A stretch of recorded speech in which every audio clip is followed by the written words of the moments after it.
Hello and welcome to Willcome America's Digital Edition journey.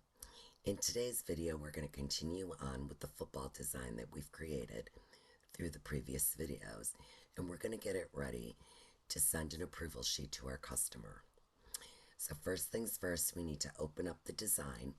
So I'm going to go to File, and this time I'm going to use my Open Recent feature. If you notice here, the different designs that I've been working with are shown up here as the recent files. I'm going to click the Sunday is for Football logo and display it on my screen. Next, I'm going to put it into TrueView by clicking the TrueView icon. If I look at this design, I see that the start is over here and the finish is over here. So the design is not set to start in the center of the design nor to end. Most designs you're going to start and end in the center of the design. Even though this design is sitting at 0, 0, and we see the red, like a red box in the center of the design, if I zoom in, you will see it. That is just 0, 0 of the workspace. It has nothing to do with the start and end point of your design. To change the start and end point of your design, we're going to use our Auto Start and End feature. It is found by clicking on this icon in the upper right-hand corner. You can also find it from the Design pull-down menu by clicking Auto Start and End. I'm going to go ahead and right-click on the icon to pull up its settings. The first thing I need to do is apply it, and then I'm going to set Maintain Automatically. Maintain Automatically is going to come in handy if I ever have to go back into this design and make edits, maybe add more text, remove more text, or remove some of the text. In that particular case, the software would automatically recenter the design based off those edits. So I'm going to go ahead and click Save at this point, because by clicking Save, it overwrites our normal template. Anytime you create a new design, in the background will come as pulling up the normal template. If I go ahead and overwrite it, from this point forward, any new design is going to start and end in the center, eliminating an extra step of having to do this at the end of creating the design. Because I need to set the start and end point center for this design, I'm now going to click OK. And that green circle being the start of the design and the white crosshair are now dead center in the design. My customer has requested that this particular logo be left chest on a sweatshirt. So I'm going to go ahead and actually put this on a product by clicking on our product visualizer icon in the bottom left-hand corner of the screen. I'm going to move the video screen over here to the top right.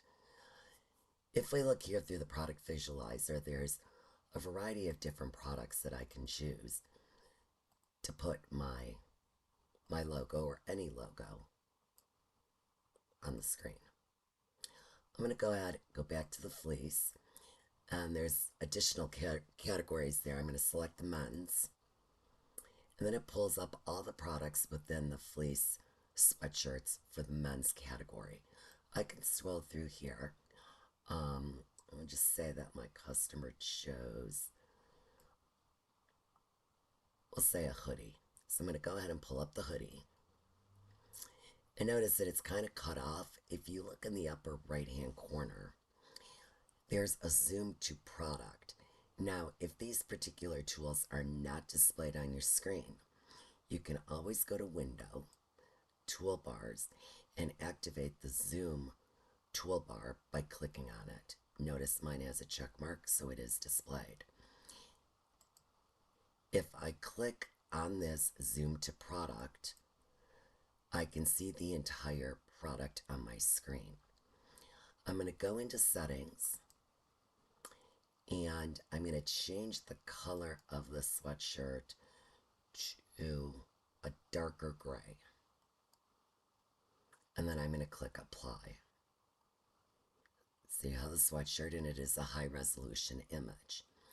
Down below, it allows me to move the product. So I'm not moving the logo up to the left just, but I'm going to move the product using my arrow keys.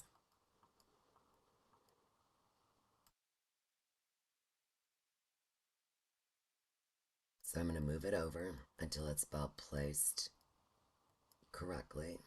We'll move up, oops, go up just a little bit, and then over to the right. So for now, that looks pretty good.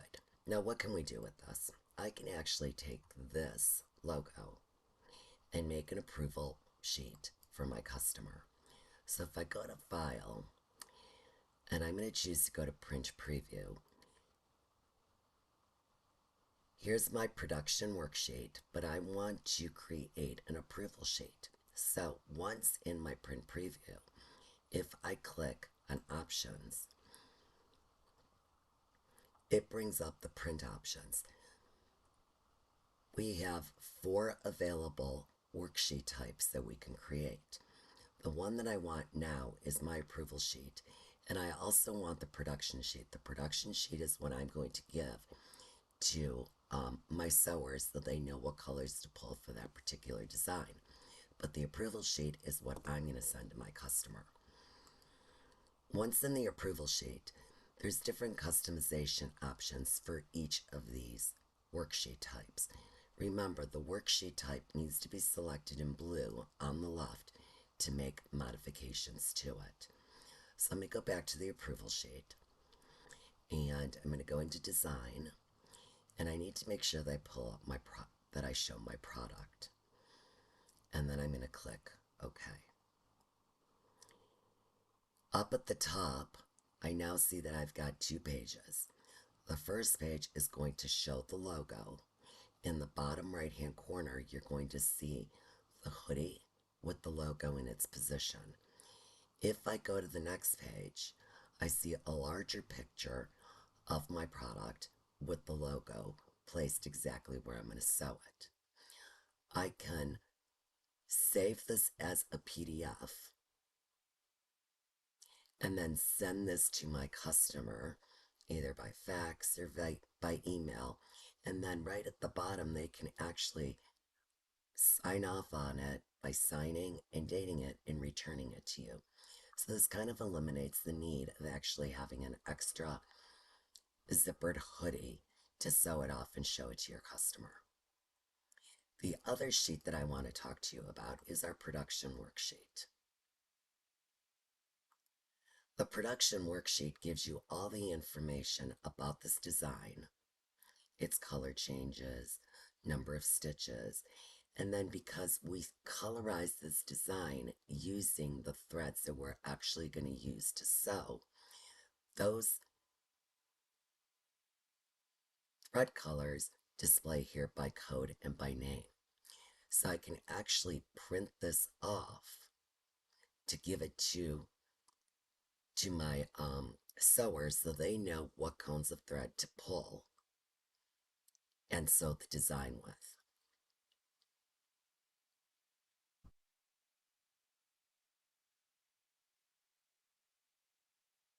So if I've both activated, my first page is my approval sheet with my logo.